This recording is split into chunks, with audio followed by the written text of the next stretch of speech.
Hello, everybody, and welcome to the HCW Podcast. This week, we are going to be reviewing Friday Night Smackdown, Monday Night Raw, and Wednesday Night Dynamite. Stay tuned, it's going to be a good one. Roll intro. HCW Reviews. Hello, everyone, and welcome to the show. I am your host, Frozzy, and alongside my good buddy, Rate Wrestle. How are you doing this week, friend? Yeah, I'm doing pretty well. Nothing to complain about.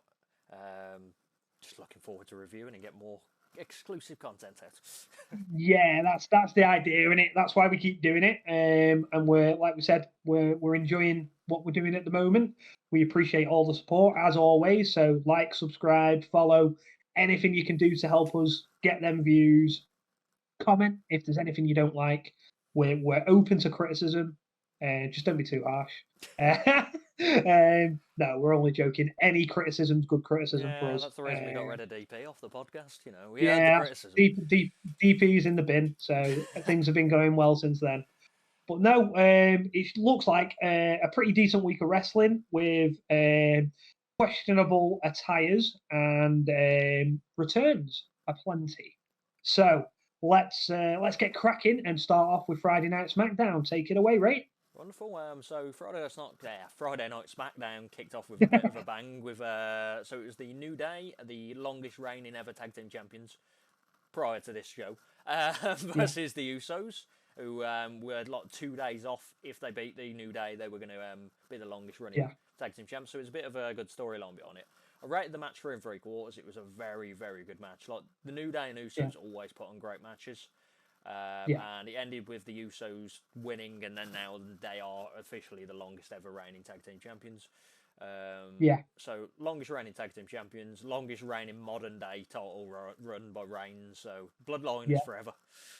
Yeah, it does seem like it's going that way. It'll be interesting to see if they build up to dethrone him, because now it can't be the New Day. So we'll see which way that goes. Because I think a lot of the speculation at the time was that Sami Zayn was going to turn and it was going to be him and Kevin Owens. But that would have been good. But I can't imagine. I can't honestly imagine. No, they can't. I can't see the Brawling Brutes winning it, because that would be really random. No. Yeah. And then obviously, there needs to be a team. There's not really a Raw tag team. Like you don't. No. The Street Profits are dead, by the way. What happened to Street Profits? I just blinked in my head and I was like, "Does Street Profits exist?" Do you remember when I said I was getting bored of them? yeah. Now they're not on TV. Thanks. WWE listens. That was a great match. Obviously, Bloodline forever. This was followed up by like a Bloodline kind of segment backstage. They're going to be handling the business live tonight. They beat Logan Paul. So they're on about who they're going to fight next, etc. like that. Nakamura versus Santos Escobar, I believe, was next, but for some reason I was checking WWE.com. I watched it in order, but WWE.com's got this match like 4 miles later down the line, but I'm sure this was up next because I've written them in order. So I rated this 2.5. It was just a bit like meh. There's a few distractions from the outside, but Raul and Cruz del Toro, and it was just getting that Ray. The finish was good though. He did the top rope driver, so he did a driver off the top rope, which was pretty cool. 2.5, rate it. Yeah, I mean, I'd expect better from both of these people because they're both very, very good in the ring. It's just TV. It is what it is, isn't it? You're not going to get 5-star classics every week. You save them for your pay-per-views. So. Followed weirdly with, we've probably found Bray Wyatt's first rivalry, and all the people you think you'd have a rivalry with, LA Knight. Yeah. Yeah, so LA Knight was doing a promo backstage, and the Bray Wyatt symbol kept flickering on the TV behind him. The interviewer noticed, but they're like, "Oh, what are you looking at?" And then it happened again, and he noticed. And then Bray Wyatt came to figure, and they were discussing like being friends, and then LA Knight was like, "No," kind of pushed him, and Bray Wyatt nutted him. Just full on nutted him, dropped him, and then LA Knight stood up, and Bray Wyatt was just gone. Yeah. I don't mind this. It's something new. Yeah, I mean, at least he's not going straight after Roman, which was the thing I was dreading they were going to do. Yeah, it would have been terrible.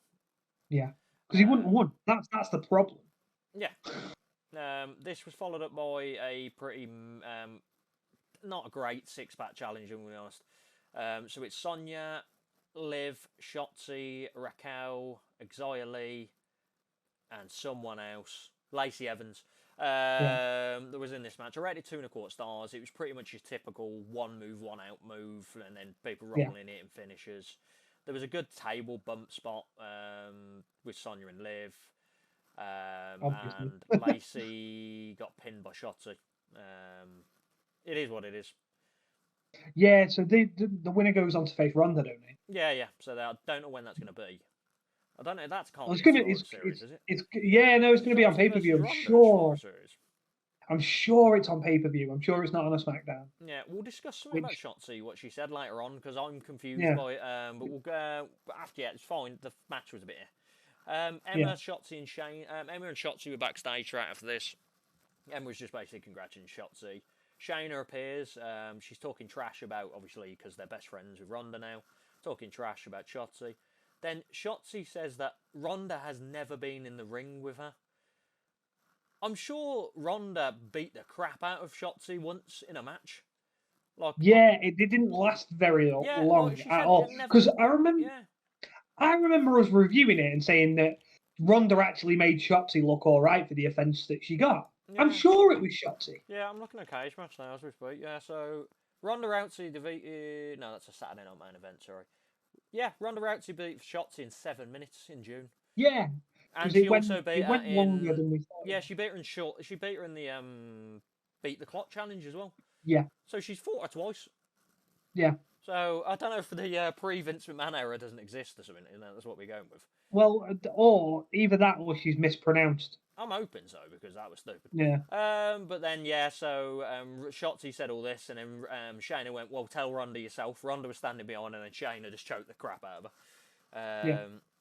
Ricochet and Gunther had a bit of a discussion backstage, because Ricochet's in the World Cup, and he's going to be facing Ali next week. And Gunther was like, I'll beat you again. And I was like, yes, you will, Gunther. There's nothing from that. Braun versus Jinder was an absolute squash match. 1 star, meh. Braun smash, bye. Then it was, because this was supposed to be a match. It was supposed to be Hit Row versus Legado again. I already got the matches of Cage Match and I was like, this isn't a match. Where's this match? Because you had the matches all booked, and then here comes the Viking Warriors. Viking Raiders at the moment, aren't they? Yeah.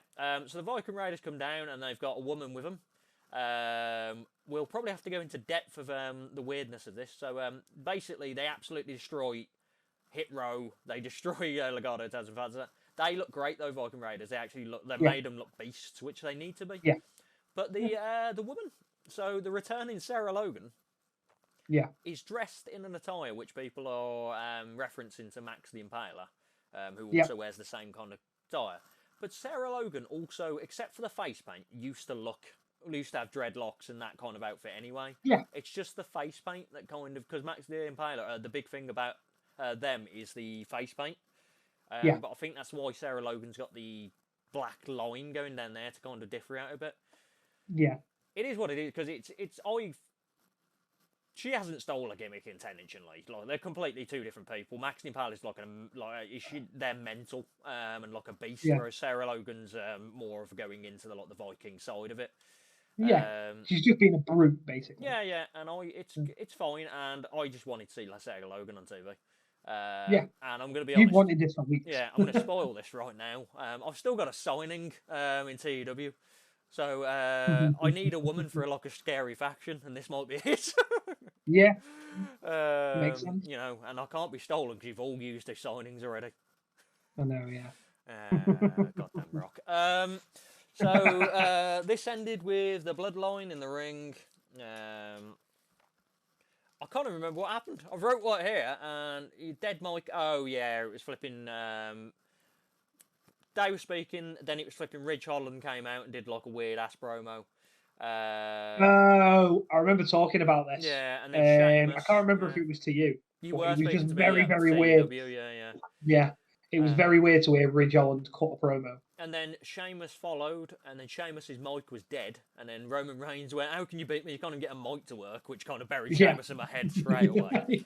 They had a brawl, and then here comes Drew McIntyre to kind of be the equaliser. So it's going to be the 5 against 4 at the moment. I don't know who they're going to be the extra person.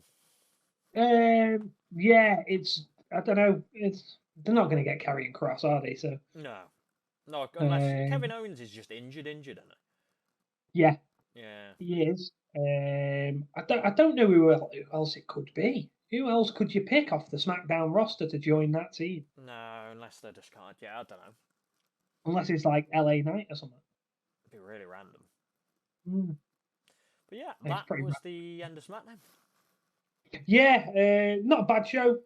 Better than the last couple of weeks. Yeah, the last couple of weeks were a bit pants. Like, it wasn't the greatest, but it was still better than the last 2 weeks. Some of the matches were a bit pants, to be honest, though. The six-pack and the brawn squash.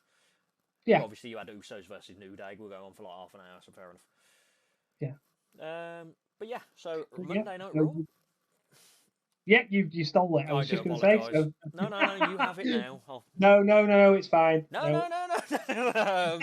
So this kicked off with the Messiah, that is Rollins, discussing obviously how bad the Open Challenge went last week, as in like the chaos and everything like that. Lashley comes down and he's basically threatening to beat the crap out of him again, and he stole the title when he didn't deserve it, blah, blah, blah. Ali comes down, attacks Lashley. Lashley smash. Ali tries to attack him again, and it ends up being a match. And then Seth Rollins just scoots out as usual. Yeah. I love it. So Ali versus Bobby. I wrote this as a 2-star because it was just an absolute squash match, wasn't it? It was enjoyable, but it was a squash. Oh, yeah, it was there. But, yeah, it did what it needed to do. It served its purpose. Yeah. This was followed by the OC backstage. They were discussing, I didn't get an image for this, they were discussing AJ wants to fight Finn, which is going to be at Survivor Series. And that was pretty much it. It's an open challenge. I'm very surprised that that's not a 5v5 or some form of Survivor Series match. Yeah, it's odd, isn't it? Because he's kind of taken away from everyone else. Yeah. Except for the women, which we'll get onto that straight on. Next up was Mia Yim versus Tamina. I wrote this was like a 1.5-star match. It was a bit clunky. Rhea Ripley came down with Dominic for a bit, but then didn't really distract anyone when Mia picked up the win. Riddle was backstage with what's his face? He was bongoing and then shoosh. And every time he goes shoosh, bro. And then obviously... So this led to an actual match because that's how it works. But prior to that, Mia and was kind of with backstage with Damage Control. Damage Control want Mia to join them at War Games. The OC comes along and she basically says she doesn't want to be a part of it. She's not really interested. Followed straight up with Riddle versus Gable. I rate this 3 stars. Very good match. The top rope German from Gable was pristine. Chad Gable's great. He's great, yeah. He just needs to win. Like, he had 2 weeks winnings before it, and then again, spoiler, Gable wins. So what happened was, there was a few roll-ups, and then he rolled near the ropes, and Otis held his foot down to kind of get him the pin. So yeah, Gable just beat Riddle clean, in my head. Yeah. Clearly what I said wasn't clean, but... Next up, poker. So JBL and Baron Corbin are playing poker, and then here comes Takeshi's Castle's Akira Tozawa, and he wants to play poker. JBL goes, "You know how to play poker?" And he's like, "No." And JBL goes, "Your money's good here then." So we all knew how that was going to end when it came back. Next up, the segment that won't die. So Miz TV. Gargano, the whistle blowing, Miz lying. It's never going to end. No. And Loomis just wants his money back. Loomis was the cameraman. Loomis killed Miz, but Miz ran off. Up next, prior to the match I've got on screen, Dominic Shelton was discussing with an interview with something I can't remember who he was actually on about. Then Dominic comes across and goes, "I'm better than you, Shelton." Are you, Dominic? So this led to a match, which I rated 2 stars. It was nothing special, and Dominic picked up the win. So he is better than him. If you say so. I'm joking. He's probably, and I think that Logan Paul's had 3 matches. Dominic's worse than him. By miles as well. Yeah, it's not even close. No, he put me off when he's called Rhea Mommy. Oh, God. Yeah. Okay, every time I think about it still. Theory cut the promo of his life, which for some reason it's disappeared. But yeah, Theory cut the promo of his life, basically discussing how he's had so much on his shoulders, being handpicked, blah, blah, blah, this and that, but he's going to show who he truly is. And, he's going to be facing against Ziggler tonight, where Ziggler cut him off and basically laughed at him. Yeah. Next up, you didn't get an image for it because I couldn't find one at all. Brooke versus Sky, I rated 1.5. It was a bit pants. But then come out straight away, damage control in the ring, and then here comes Bianca, and Mia Yim's now part of that tag team. Right, okay. Yeah.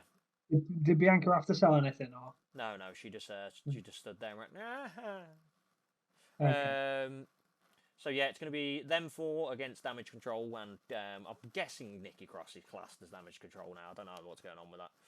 Yeah, I don't know if that's like a full thing or not, but you're going to run out of women. You just put them all in Damage Control. So prior to the next match, we had Tozawa winning the poker tournament. And then he called Corbin a cheater, and he says, "I want you to step outside," to Corbin.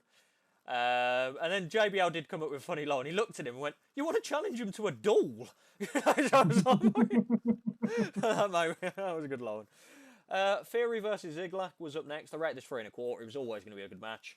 But it ended in a DQ. But it was not like a proper DQ. Basically, Theory snapped and was beating the shit out of Ziggler outside. Like, throwing him into the steps, throwing him into the announce table, throwing him over things. Didn't hit him with a weapon at any point, but the ref decided that enough was enough and just DQ'd him. And I was like, what's happened? People brawl at him for 55 minutes and you never DQ them. Why have you DQ'd him now? But then Theory carried on, but it was a great match. I suppose if it comes across as you're not listening to the referee, then you can DQ him. Yeah. It's just, you need to follow suit with stuff, don't you? But then again, it's wrestling. It's hard to follow the rules continuously. Next up, Rhea Ripley came up to Damage Control, and she is now a part of the tag team at War Games. So it's going to be Rhea, Cross, and Damage Control versus the four of them, and a mystery partner, which they're not going to announce. We all know who that's going to be. Do we? Do we? Beth Phoenix is definitely that mystery partner. Yeah, that makes sense. Yeah, which I don't like because then again, who else is it going to be? Like, there isn't anyone who jumps out, is there? Yeah. That's why I was confused. I forgot that Beth Phoenix was a thing. Yeah. Next up, Tozawa versus Corbin. Read it through at 1 3/4. You probably can guess who won. Tozawa won? Yes. No, yeah, Corbin just won with the end of days. Texas, by the way. Bianca and friends were backstage. They discussed there's going to be a match next week, which is going to be winner gets the advantage at War Games, but they haven't announced who's going to be facing each other. Yeah. I'm going to leave that as a surprise. And then the main event, 3.5 stars, Balor versus Rollins, US Championship. It was great, I'm going to be honest. There was utter chaos. Judgment Day came down to distract Rollins. You thought Finn Balor was going to win. Then the OC came down, minus Styles, and they all brawled out. Mia and Rhea were over the timekeeper's table, brawling and out into the crowd. Then Finn went for a coup de grace, and then Styles came out of nowhere and pushed him off the top rope. Rollins ended up picking the win with the curb stomp. And then Theory comes down and absolutely mauls Rollins. He's absolutely worse than the Bobby Lashley beating. Absolutely just pummeling him. And then it ends with Theory lifting the title. So they're making. I can see. I'm slowly not minding what they did with them in the bank already, judging by what they're doing with this. They're kind of making him into a bit of the pressure's gone. I can just be a dick. I hate what they did with Money in the Bank. It's the dumbest thing ever. But if they're going to do something with it, then fair enough. And Theory looks legit. Yeah. So. And he did a great promo. So if you can do a promo as well. But Raw matches were pants for the majority of you. Had Riddle, it was another 3-star, which I've lost. Obviously, the main event was another 3-star. Theory and Ziggler, yeah. And then there was just a lot of squash matches and 2-minute matches, which, get away from that, please. Yeah. Please, just like, even if you're putting 7-8 minute matches on, that's fine. And then stale segments where it's it just never ended. But yeah, it was a bit more of a drag this week, Raw. Exactly. Yeah. But it was yeah. Yeah. But now we move on to Wednesday Night Dynamite. And what's insane, Wednesday Night Dynamite, that is my notes for Wednesday Night Dynamite. That's it. Like Really? Yeah, because there was just they did the opposite of what they used to do, which we complained about. You know, every match ended in a brawl before pay-per-view. Now there was about 5,000 vignettes this week going on. Have you seen Dynamite, did you, in the end? Or not all of it, no. Yeah. So, like, the match of the night straight away, in my opinion, was the Blackpool Combat Club, Claudio and Danielson versus the Les Sex Gods, Jericho and Guevara. They don't call themselves Les Sex Gods anymore, but they are Les Sex Gods to me forever. It was just great action. Jericho kept trying to cheat with Floyd. I thought they were going to do a spot where Aubrey didn't see it for no reason, but that didn't happen. Yeah. He did crack Danielson before the break with it, though. Few good spots. Danielson had a good comeback. At the end, he dived for the ropes to knock Guevara out, and then Claudio did the big spin, but like he did a full-on minute of it, and then he got him in the cloverleaf. It was a sharpshooter with a cloverleaf, and he actually submitted Jericho. Nice. Like clean, like straight away submit as well. It wasn't like in it for ages. He submitted straight away. Nice. So well, that plays into the pay-per-view though, doesn't it? Because you don't want to be going into a pay-per-view injured. Exactly. So, and obviously Claudio, versus Jericho, as you said. Don't think Danielson's got a match at Full Gear. I'm surprised because they normally book about 5 million matches. Yeah, there's a lot of matches, but there's some terrible matches and some good matches on the card. Like the good outweighs the bad and Dynamite. Like full pay-per-views in AEW, it normally is that case. Like you'll have the odd match where you go and then they're actually alright, and then you've got like bangers. They're good at pay-per-views. Next up, before we kind of get into the match we've got on screen, there was a Full Gear promo with Mox discussing how he's going to be MJF and there's a lot of respect and blah blah blah. There was a promo vignette with Darby where he's got a body bag going across a concert and stuff like that, and he ends up in a car with Sting, and then Sting turns the camera and goes, "It's showtime." Okay. Then it pans to Jeff Jarrett, and he's having a weird 7-second promo because obviously it's going to be Jarrett and Lethal versus Sting and Allen. I'm looking forward to it. I'm going to be honest. I like Jeff Jarrett. I don't mind Sting. I don't mind Sting. As long as he's still going, but he keeps doing stupid stuff when he wrestles. He's going to do a crossbody off that stage for no reason. But at least with Sting, it's minimal wrestling. They're not just throwing it. He's just at pay-per-views. I don't mind that. I was worried he was just going to be wrestling every week at one point. And then before the Bowens versus Strickland match, they had the Acclaim's music video, which had Captain Insano in it. Yeah. Randomly. I've realised, acclaimed Max Caster, I like his raps before the matches, but his rapping video is so flatline music. There's no upbeat or downbeat. It's just like that continuously. It's not the kind of rap I would listen to. I like aggressive rap. I do. So that's the only kind of rap I like because I'm a G. I'm a massive Eminem fan. So. Yeah, so there's a bit flow and melody and stuff whereas Matt Caster's just a flat line, and it was weird because the song ended with a flat line. But the song was just literally his vocals are like that continuously. Like John Cena. Yeah. So basically, we judge music now on this show. Bowens versus Strickland, I rated 2.5. It was pretty much a swerve smash match with a bit of offense from Bowens. Yeah. It was fine though. Next up, we had some more promo packages. So it was Nyla and Cargill. Because obviously Nyla stole the title and Cargill wants it back, and she's going to win and get a 50th win, and I don't care. Yeah. They need to. I'd love it if Nyla won the title. Yeah, it's not going to happen. No, but who's going to beat her? Saraya? Are they just going to feed her to Saraya? For no reason? That seems pointless. Yeah. Joe was in the ring after this, and he wants to. He's calling himself a waiting storm, and you said basically, I attacked Wardlow before he turns on me. Blah blah blah. Hobbs came down. I mixed Powerhouse Hobbs Powerhouse and Wobbs. Yeah. So I nearly did it again. Hobbs came down and he was basically saying that he's going to beat up Joe. Then Wardlow came out and started beating up Joe. And then there was a massive brawl. The Butcher and the Blade were down there to try and separate. They're the only wrestlers I remember from the brawl. Wardlow ended up diving and taking everyone out. But it was one of them dives which looks silly because there's 40 people catching him. And it's kind of like, how are you not 40 people down? Yeah. But the match is going to be good. Full Gear, Joe versus Wardlow versus Powerhouse Hobbs will be decent. Because it's just going to be meaty men hitting each other. I think you're giving it more credit than it deserves. Samoa Joe's in it. That's all I need. Past Joe. It's not the same Samoa Joe. FIFA. Just add Prime Joe into the match. That's all it is. Do you know that's how it works? Isn't it? When Chris Jericho, Lionheart, Chris Jericho. Yeah. Samoans Like Ring of Honor Samoa Joe. Yeah.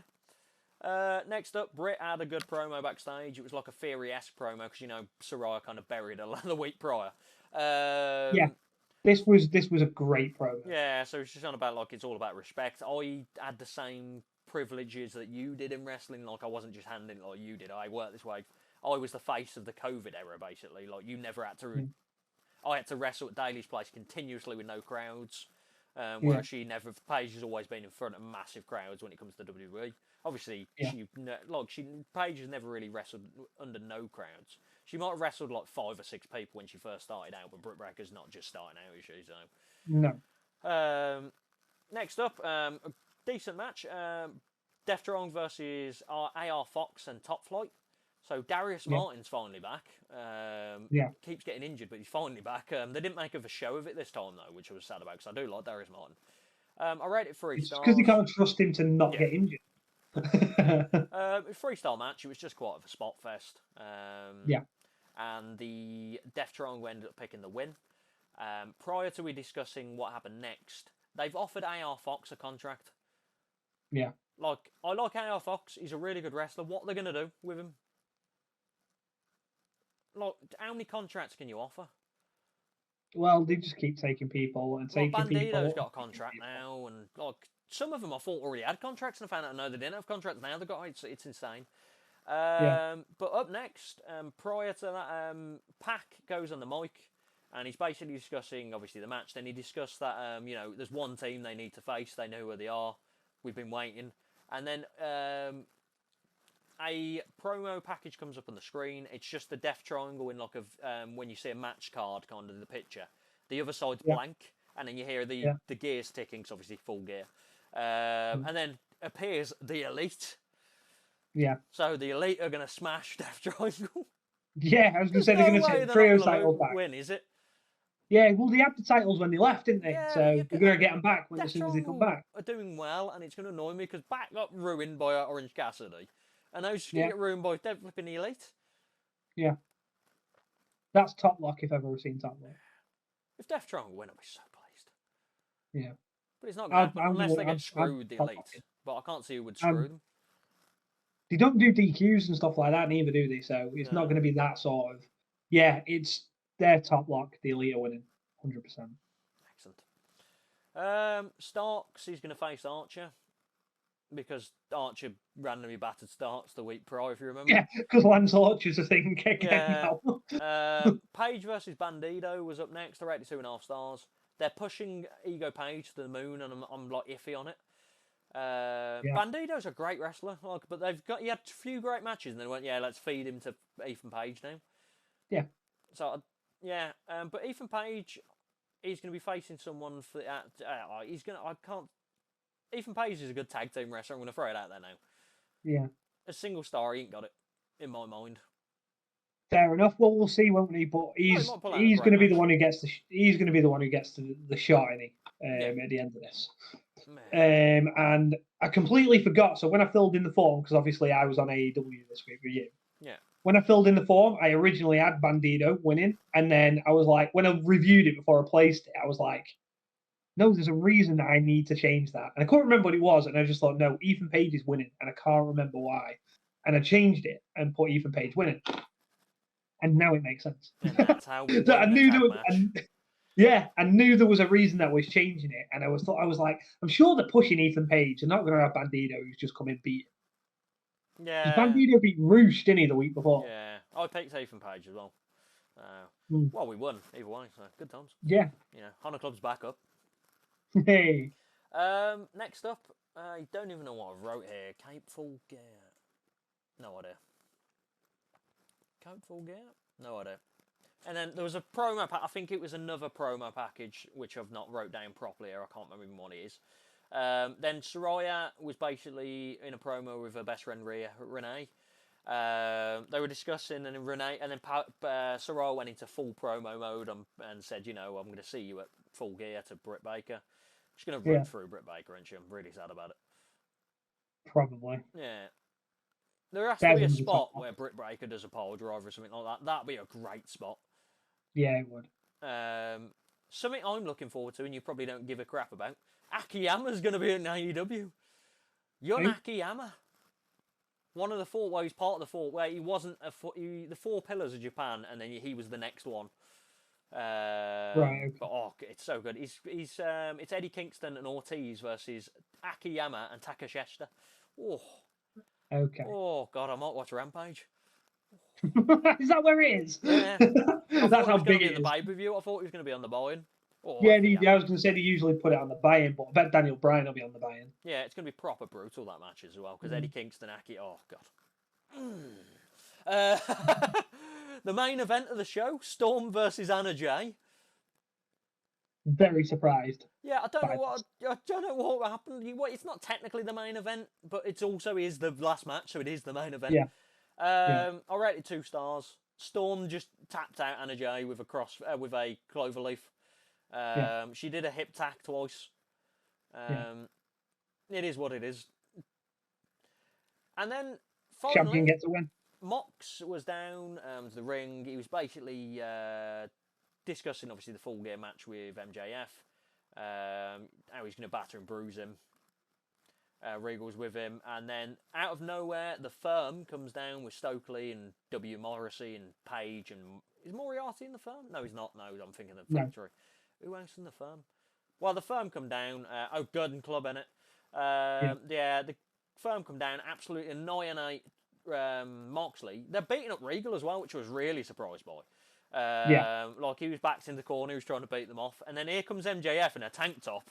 And the fucking Gun Club runs down, he just punches them. They fall down, the punch, and the next one falls down. Gets in the ring.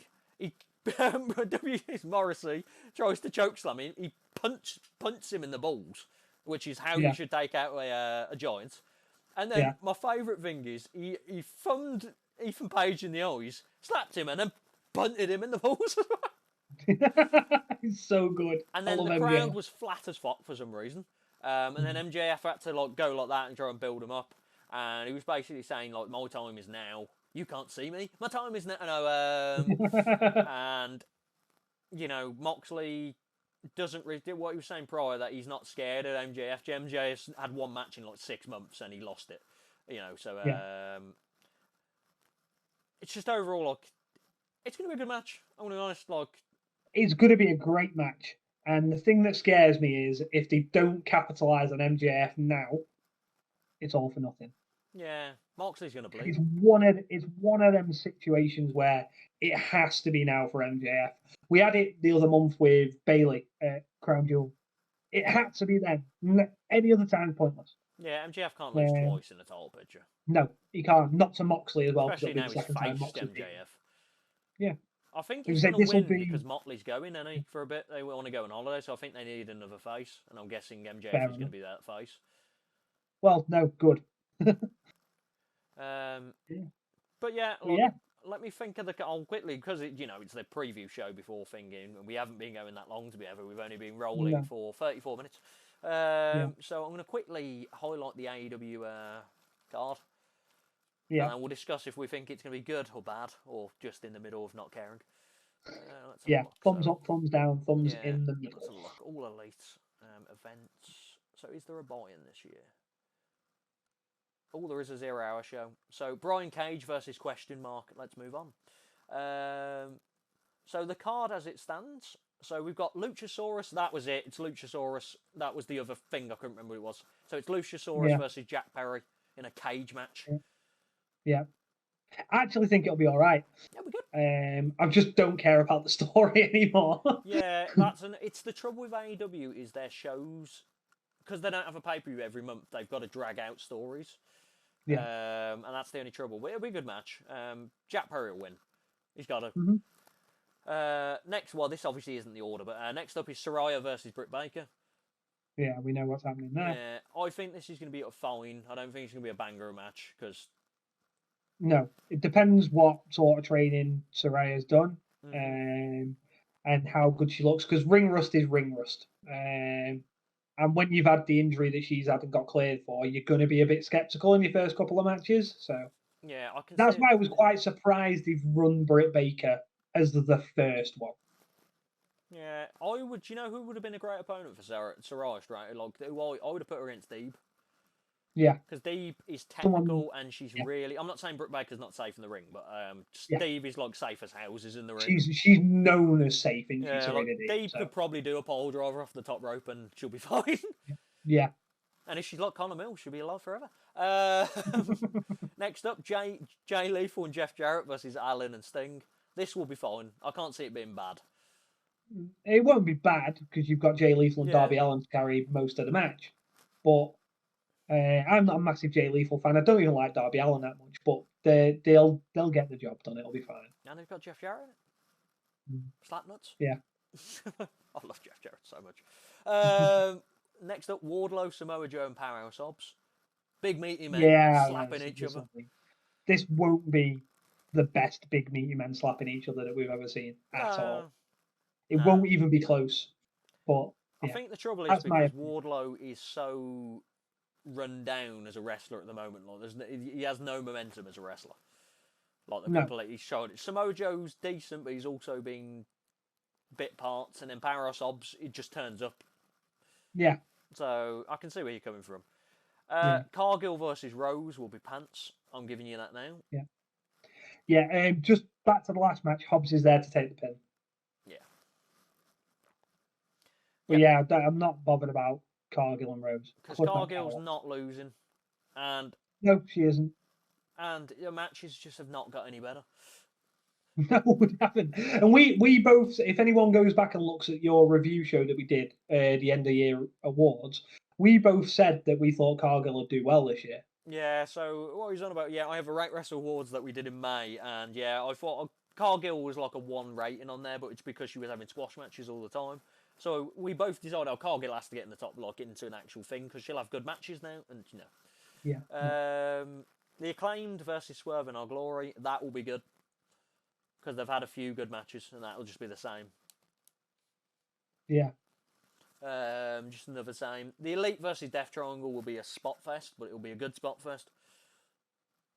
Yeah, I'm not gonna. But I love it. Don't like the Elite, so it's one of them. I'm probably gonna watch it because we're gonna end up reviewing it. Yeah. But like on Dynamite and stuff like that, don't tend to watch the matches if they have them. Yeah, because you do that. So if that's a match I can skip over, I will. But for a pay-per-view, I'll watch. Storm versus Hater. It'll be. I want Jamie Hater fine, but Storm's so winning, badly. Yeah, Storm's winning. Yeah. I want Hater so much. Yeah.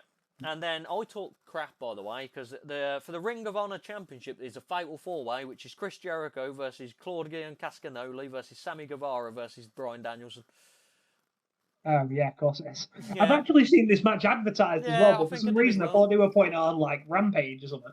Yeah. So that'll be a good match. And isn't there a Ring of Honor pay-per-view coming up as well? Yeah, December 5th or something like that. But that'll be a good match because look who's in it. Yeah. Like if you're gonna book a match on TW, that's a match you'd book. Yeah, definitely. Ethan Page versus Question Mark. In an eliminator match, I can't remember who else is in the eliminator. But yeah, no idea. And then Moxley versus MJF, we've already discussed, will be a good match. Yeah, it will. And now we're at the end. It doesn't look like a bad card. No. A couple of matches don't care about, but obviously we're going to watch them. But that brings us very nicely to the end of the show. So thank you, Rate, as always, for your reviews and your ratings. What ended up being your match of the week? Usos versus New Day. Right. Yeah. So Usos. like the very first match of the week. Yeah, we all went downhill. Yeah. So So every it didn't get any show- better after that. Yeah, so SmackDown only had that match as a good match. The rest were Yeah. kind of meh. Raw had a few freestyle matches, and then Yeah. Dynamite had a 2 couple. So Yeah. wrestling So wise yeah, wasn't in the bin. wasn't the worst. So you got like 5 or 6 good matches across 3 shows. Yeah. Which is fine. But yeah, as always, follow us at the HCW Show on Twitter. Go to the YouTube, like, subscribe, follow, do all the fun stuff, leave comments, as we said earlier, because we want to hear from you. If we're doing anything wrong, if there's anything you want us to do, probably not going to correct it, but leave your feedback anyway. But yeah, thank you very much for all your support so far. We've got plenty of content coming up. There's interviews coming, there's indie reviews coming on the UK scene. Yeah, we've got a lot of stuff in the pipeline. So stay tuned. Some gaming as well. Some gaming as well. Yeah, we'll throw some more TW videos out. We've got a few waiting to go. Basically just waiting on me. I've not been well, so that's my excuse. I love how you word the excuse in there. Yeah, it is a great excuse, to be fair. But yeah, we'll get them videos out as quickly as we can. Like I said, we've got a backlog of content there. So yeah, we're all good to go. But yeah, have you got anything to add, Ray? No, perfect. So that is a goodbye from me and Comasta. from Ray. See you on the next one, guys. Comasta.